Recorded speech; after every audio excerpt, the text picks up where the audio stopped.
So, in her book, if you haven't seen it, it's personality marketing for today's bride, and now you talk about a lot of the different personalities in there. Can we talk about some of those? Sure. There are two aspects to planning a wedding. It's the art side and the business side. And the art side's all the fun stuff, the creative, the coming up with the decor, the flowers, and all those great things. And then there's the business side that no one likes to talk about, the planning budgets, the logistics, the hiring, interviewing, all of that stuff.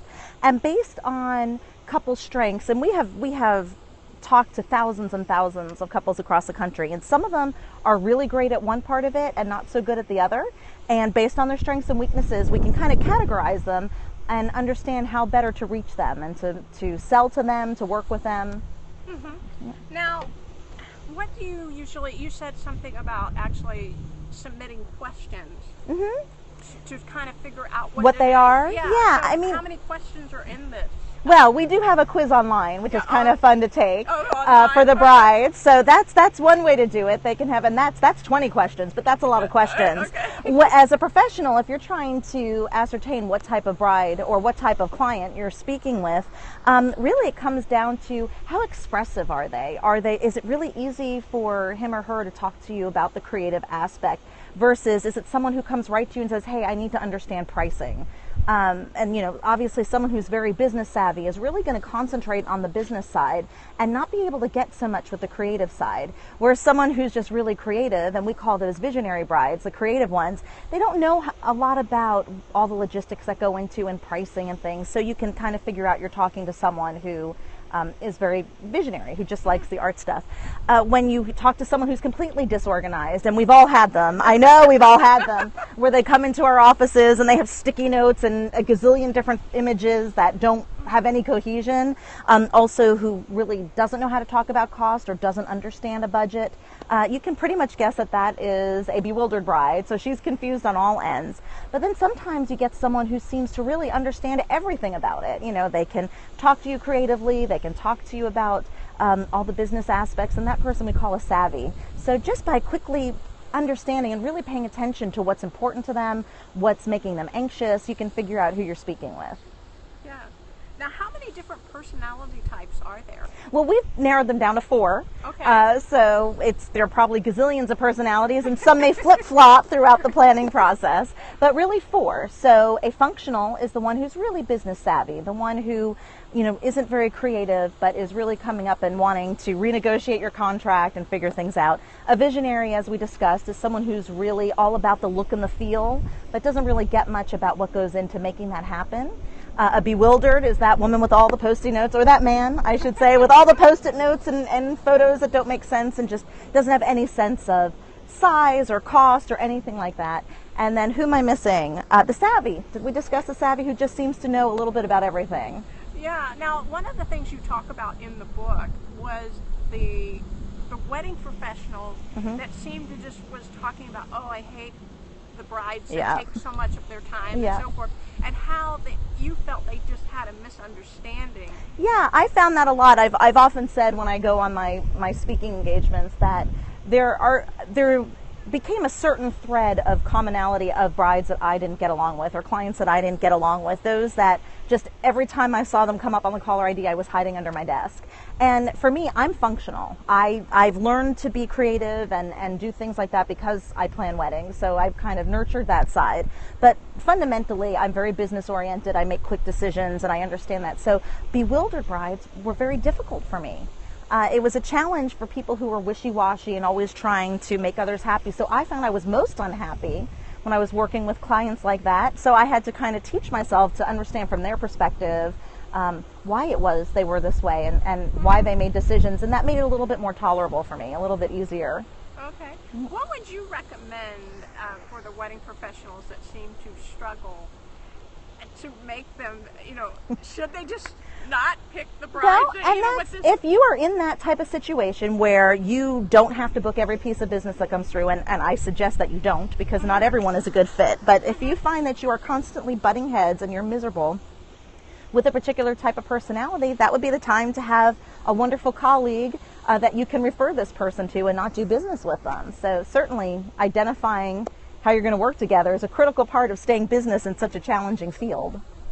Yeah, I mean, people I know in the industry that maybe just start, you know, they don't want to turn away business, but on the other hand, if it's not going to get you a good referral because you are not going to work together, what is the point?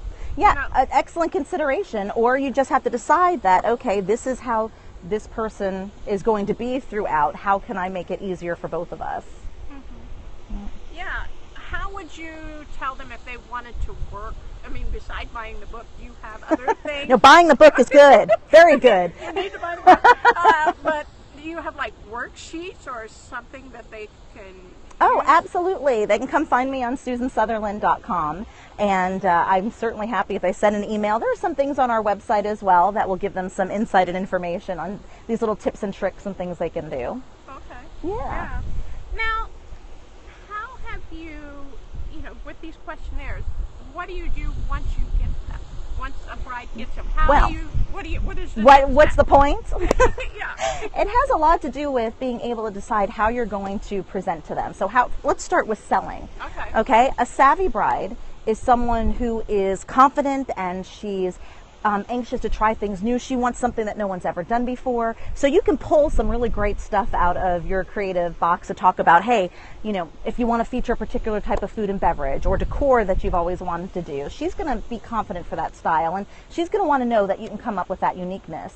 She's also going to want you to listen to her because she feels like she's an expert at weddings, whether or not that is really the case. She thinks she is.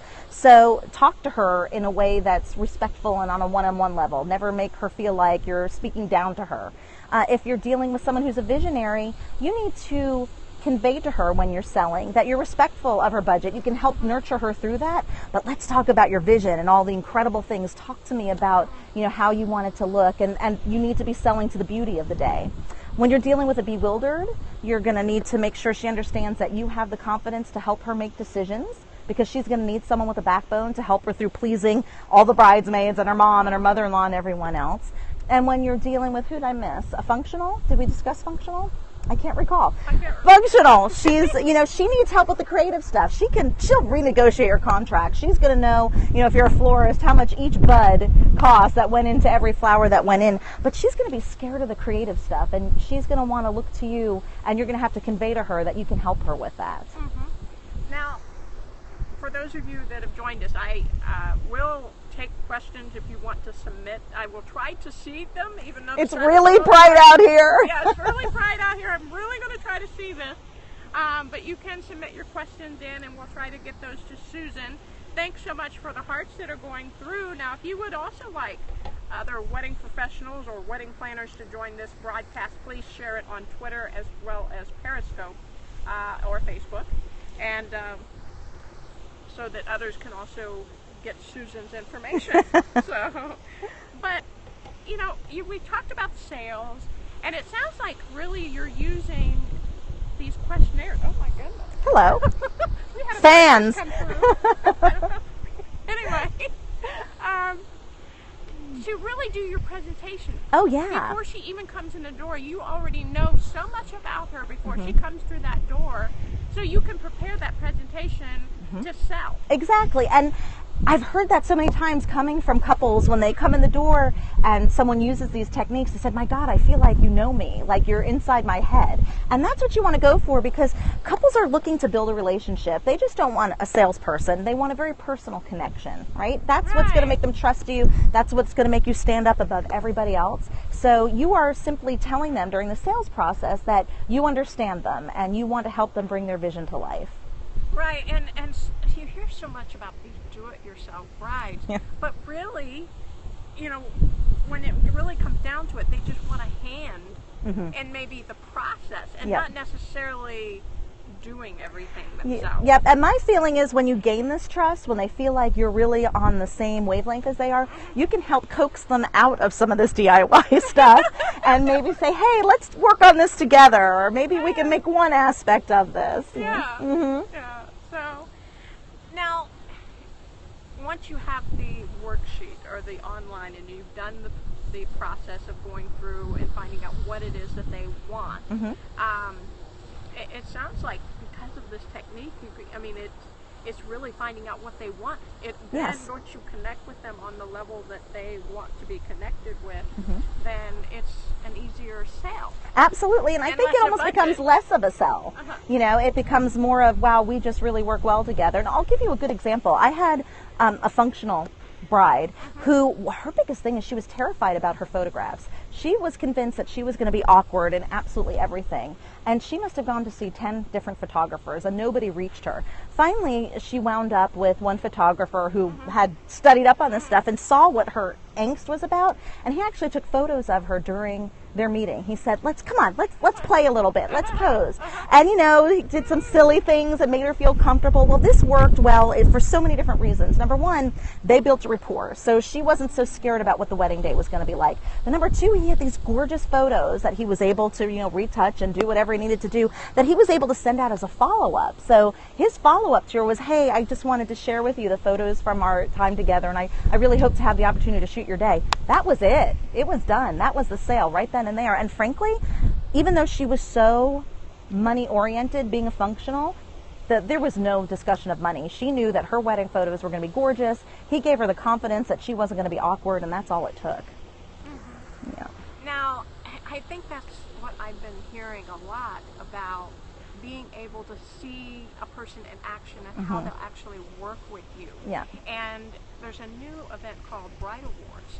That the reason I'm sharing that is it gives wedding pros a chance to do competitions so they can be one-on-one with the bride. Oh my And goodness. so they see what they're truly like, instead of being in a situation where you're at a trade show and you're just at a booth. Yeah. Nobody really sees how you interact with people in that kind of, you know, environment. Yeah. With Bridal Wars, it's more, you know, you see what they do in action. Yeah. Well, I don't know. I think if you are good at a trade show booth, if that's one of your strengths, you can convey that kind of thing. It's definitely challenging when you're in an atmosphere of having to deal with so many different people. That's a whole other topic about how you have to man your booth and have enough people. But, you know, but definitely I see your point. Yeah, well, it's just, I'm hearing all the time of how people are engaging in ways, like by the photographer taking the pictures, as you mentioned. Yeah. It's where they have this one-on-one Yes. relationship, where they interact and Absolutely, because it's a big decision, and the couples want to feel like there's a connection. It's not like buying a pencil. It's a very important day. It's a lot of money being spent. That connection is so important. Yes, definitely. Now, if you know the bride and you know what she'll expect coming in the door, but do you also ask questions about budget in your online? Yeah, I don't ask that on my online, but it always has to be an important part of the conversation for all of them. Listen, a savvy and a functional will probably come right out and tell you. They'll say, look, this is what I've got to spend on your services, and you shouldn't be scared by that, because so many times we look at ourselves as artists, and well, if I have to discuss price, they aren't worth it. No, they'll spend a lot of money. They just want to know that they're getting value. When it comes, though, to a visionary or a bewildered, it may be something you have to bring up with them because they have no concept of what things cost. I was just meeting with a venue, and we were chatting that she got a phone call the other day from a bride asking for, I believe that she had a $5,000 food and beverage budget, and this is a 4-star property, so I mean not somewhere where $5,000 comes up too often, but a $5,000 budget for 150 people.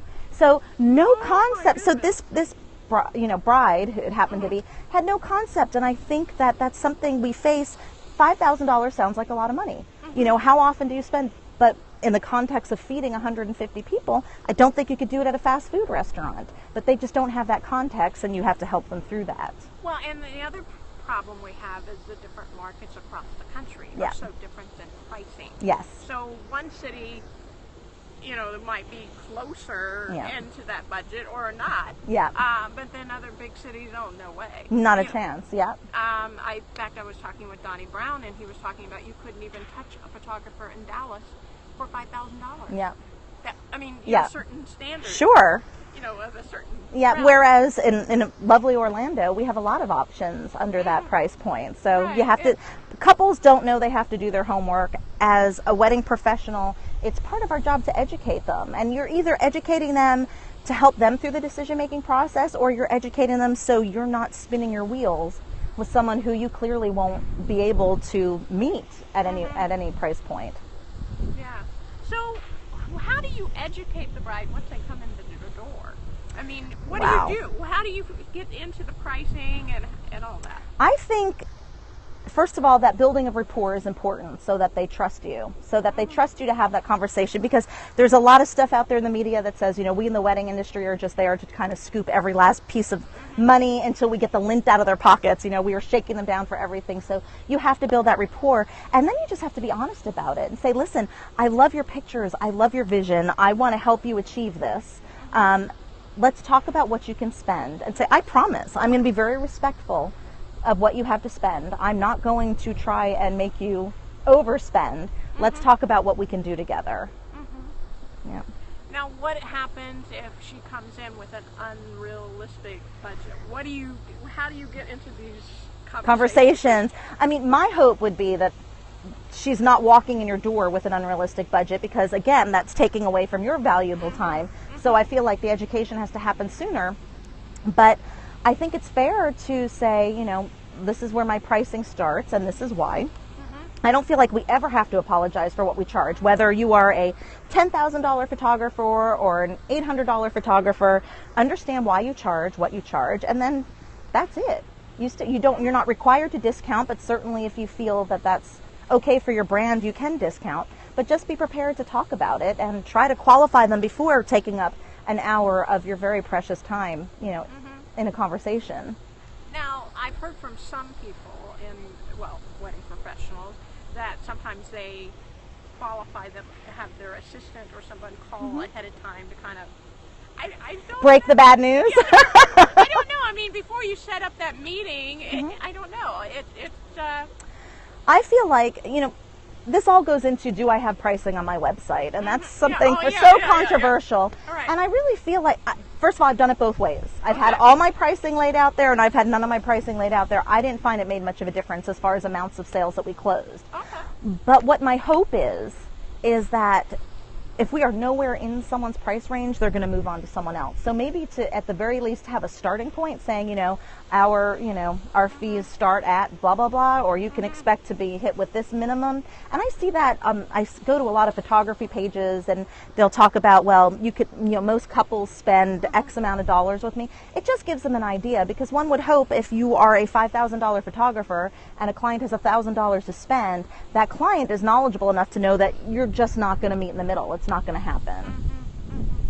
Yeah, well, I think this brings up some great points. I know a lot of wedding professionals are struggling with pricing and how to close the deal, and I think she's brought up some great points as far as that. Now, we actually interviewed you at the Wedding MBA. Yep. And one of your discussions was about employees and hiring. Yes. And then I shared some of the keynotes also from that conference, and people were so shocked. They're like, she did what? But I mean, we share it again, but you were talking about how you've been able to get some great employees from, I'll let her tell you. From Craigslist? From Craigslist. I have two of some of my most valuable employees I found via Craigslist, but it takes a lot of effort to go in there and sort through all of that and get to someone, good. So I have a whole regime that I go through when we're qualifying candidates. So that's a whole long story. But yeah, if you're ready to hire people and move on, don't shy away from that. Although personally, I think becoming involved at a university where you can see college students who are getting ready to go into their fields, or getting involved with organizations like NACE, MPI, the Association of Bridal Consultants, is maybe, it'll save you some time and energy. You'll put time and energy in one way versus just sorting through 300 resumes every hour to get to that good stuff. Yeah. Now, I apologize for everyone if you did submit a question. I'm going to have to start putting, I think, questions through Twitter so it stays there, because the way it is with Periscope, with the sun, they fly through. They just fly through, and I apologize. But in the future, I will make sure that we put it on Twitter, and I'll because I keep hearing whistles. I'm thinking someone's trying to pick me up, but there's nobody out here.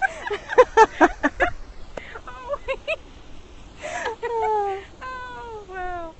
But now Well, you have another book besides the personality marketing to today's bride. You have written another ebook. for wedding planners, an ebook, and I actually teamed up with Planners Lounge. And this is a really great book if you are just starting out, or maybe you haven't worked so much with budgeting, but it is specifically for planning budgets and the importance of planning budgets for your clients. And it's doing wildly well. It just got released not too long ago, so definitely go check out plannerslounge.com and check out the book. It's we think, a good read, and the nicest thing about it is we have templates in there that can be customized to your business. So if you have things that you hand out to clients, we can make it match your branding. So okay. Yeah. So do you have any interesting projects or events coming up that you might want to share? I always have interesting projects and events coming up. I can tell you that 2015 is not going out gently. We're all busy booking and have some wonderful weddings coming up this weekend. So yeah, keeping really, really busy. Yeah. Well, where could they find your books? Where could they find them? Well, they are on Amazon and barnesandnoble.com. You can come to susansutherland.com. Every once in a while you can find them actually in a Barnes & Noble, but it might be easier just to send over an email. Okay. Yeah. All right. Any closing thoughts you would want to share with our audience? Closing thoughts. My goodness. Just when it comes to selling, remember that it's all about building relationships and listening. Listening first, talking later. Always understand why you charge what you charge. That's so critical, to know your expenses and understand how your business runs, and then set a price. Don't apologize for it. Just be able to talk about it and justify it. And to the very best of your ability, work with brides and grooms whose personalities closely match yours. You want to make this an enjoyable experience for everyone. We are in such a high-stress industry, right? So you might as well love what you do instead of ducking under your desk every time you see someone call you. Yes, we want to see you in the industry, not going out in 5 years. Yeah, exactly. Working for a spa or a yoga studio, right? We want to keep the wedding industry active. Yeah. Well, thank you, Susan, so much for coming on our first Wedding Market Special from Engage 15.